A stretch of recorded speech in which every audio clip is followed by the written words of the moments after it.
လောကီယောလောကုတ္တရာယောကြီးပွားခြင်းနဲ့တိုးတက်ခြင်းနဲ့အောင်မြင်ခြင်းနဲ့ချမ်းသာခြင်းနဲ့ဆိုရင်မြတ်ဗုဒ္ဓညွှန်ပြခဲ့သည့်လမ်းညွှန်ချက်6ချက်နဲ့ပြည့်စုံရမှာဖြစ်ပါတယ်။အာရောကြမိတ်စေပရမေသလာဗံသီလင်္စဟုတ်တာနုမတံသူတင်္စဓမ္မာနုဝတ္တိစအလိနတ္တစအထတ္တဒွါရပမုခာဆလိတိနံပါတ်1လောကီယောလောကုတ္တရာယောကြီးပွားခြင်းနဲ့တိုးတက်ခြင်းနဲ့အောင်မြင်ခြင်းနဲ့ချမ်းသာခြင်းနဲ့ဆိုရင်အာရောကြံအနာကင်းသည်အဖြစ်ဟုဆိုသောပရမန်မြတ်သောလာဗံလက်ကိုအိတ်စေအလိုရှိရာ၏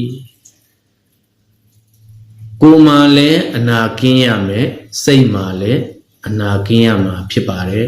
ကိုယ်စိတ်အနာကင်းမှသာမှန်စွာကြီးပွားချမ်းသာမည်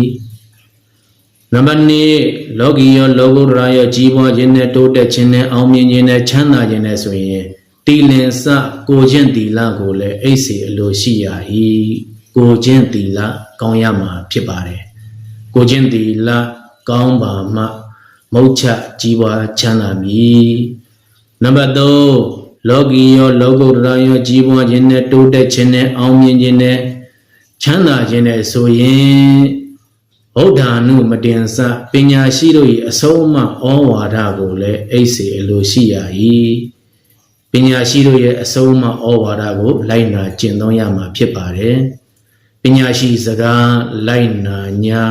မမကြီးပွားချမ်းသာမည်နံပါတ်4လောကီယောလောကုတ္တရာယောကြီးပွားခြင်းနဲ့တိုးတက်ခြင်းနဲ့အောင်မြင်ခြင်းနဲ့ချမ်းသာခြင်းနဲ့ဆိုရင်သူတင်္စအကြမ်းမြင်ဘုဒ္ဓကိုလည်းအိတ်စေအလိုရှိရာ၏ဘဟုတုတအကြမ်းမြင်ဘဟုတုတရှိရမှာဖြစ်ပါတယ်။ကြမ်းမြင်တုတရှိပါမှမုတ်ချကြီးပွားချမ်းသာမည်။နံပါတ်5လောကီယောလောကုတ္တရာယောကြီးပွားခြင်းနဲ့တိုးတက်ခြင်းနဲ့အောင်မြင်ခြင်းနဲ့